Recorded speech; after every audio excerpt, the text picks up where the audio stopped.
semuanya dan ucapan terima kasih kepada kader kesehatan dan posyandu semuanya atas kerja kerasnya untuk Kabupaten Malang sehingga banyak prestasi yang sudah ditorehkan. Salah satu adalah stunting. Stunting kita Kabupaten Malang yang terbaik nomor 2 kemarin itu berkat kerja keras dari teman-teman kader-kader posyandu.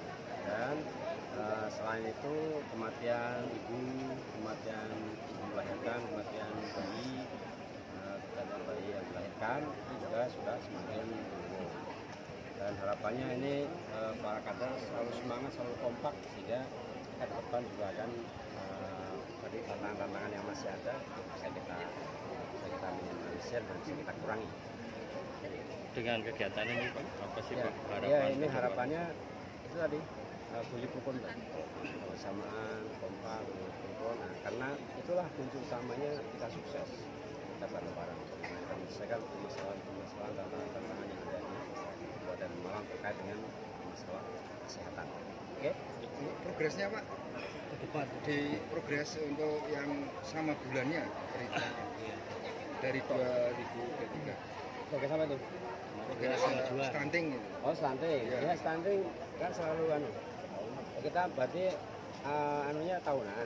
Tapi nanti mungkin perlu ada ya pertengahan tahun. Tapi kita tahunannya progresnya kan bagus tadi.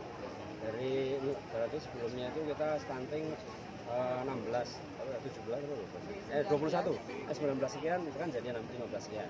Ya ada turun 4%. Pak, untuk prestasinya gimana Pak? Prestasinya gimana? Prestasi Kayak stunting. Ya tadi kan sudah tadi. Dari 19% turun menjadi 15,3%. Kita di provinsi itu nomor 2 terendah. Pak, seperti apa Pak ini Pak? Sudah apa mengatasi yang jangkul itu Pak? Ya itu tadi, misalkan kita dari hulunya itu sebelum pranikah itu mereka kita kasih suplemen untuk tambah darah. Dan tambah darah bagi anak-anak baik anak SMA maupun remaja putri yang ini. Sebelum menikah juga kita kasih bimbingan sudah kerjasama dengan KUA ya. KUA itu kerjasama Puskesmas bagaimana mereka sebelum menikah itu apa persiapan yang harus dilengkapi dan mereka dites sehat apa tidak sehat. Saat menikah kita kasih ini juga saat berhubungan dan sebagainya sampai bayi melahirkan kita terus gitu. Jadi bukan hanya anak yang melahirkan aja yang diurusi gitu, tapi dari hulu ke hilirnya semuanya di siklusnya mereka ini gitu. Mana yang paling penting adalah bagian hulu ini gitu. Kesiapan mental, kesiapan semuanya sehingga saat anaknya lahir anaknya sehat. Pak, nuwun sewu, terkait kesejahteraan para kader posyandu bagaimana Pak? Kesejahteraan nanti ke depan kita lebih ini lagi. Ada anggarannya. Berarti sudah ada anggaran dana. Oh, siap. Nanti mungkin kita perlu bantu juga dari kabupaten nanti. Oke, matur suwun.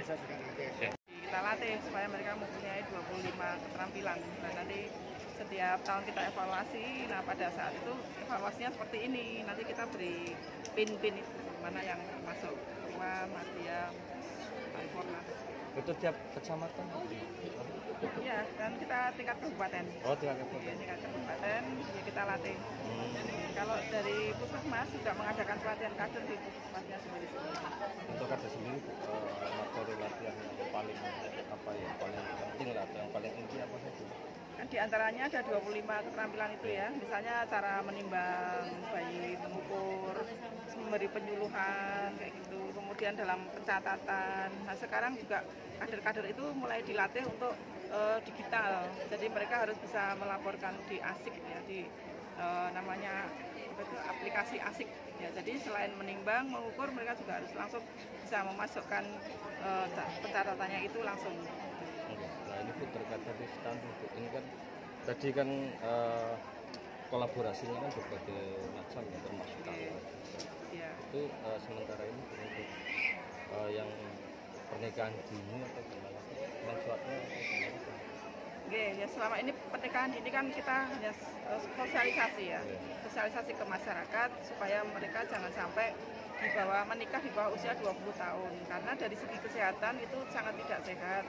Secara fisik belum siap, psikis juga belum siap. Dan nanti kalau misalnya mereka hamil akan menjadi hambatan kan, misalnya kok panggulnya belum kuat, belum cukup ya, kan harus nanti dari dioperasi barang seperti itu. Selain itu Bu, pengaruh-pengaruh apa Bu yang menyebabkan nanti kalau ada pernikahan dini itu untuk kesehatan si ibu itu? Oke, ya itu dari sisi fisik sih ya, fisiknya secara fisik itu belum siap untuk melahirkan. Dan dari segi mental juga belum siap kan. Kalau sudah menikah kan nanti kebutuhannya banyak ya untuk anak, untuk kebutuhan sehari-hari, apalagi kalau mereka belum bekerja sudah menikah lah itu nanti akan menjadi hambatan di psikis. Nah, ya ini kan misalnya ada terlanjur pernikahan dini sudah terjadi, pencegahan atau penanggulangannya selaku Bu? Ya, kita ya tetap memantau kesehatannya ya, supaya anak-anaknya tidak menjadi anak-anak stunting. Anak-anaknya harus setiap bulan timbang, jangan sampai mereka menjadi anak-anak yang berat badannya kurang atau tinggi badannya kurang sehingga menuju ke arah stunting. Mungkin ada pendampingan PMT? Ada. Oke, kalau misalnya mereka dengan berat badan kurang dan tinggi badan kurang tidak sesuai dengan yang ditimbang, tentunya kita intervensi. Oke, matur suwun. Di luar ini Bu, sebentar ada kaitannya dengan kesehatan. Bu, tentang UHC itu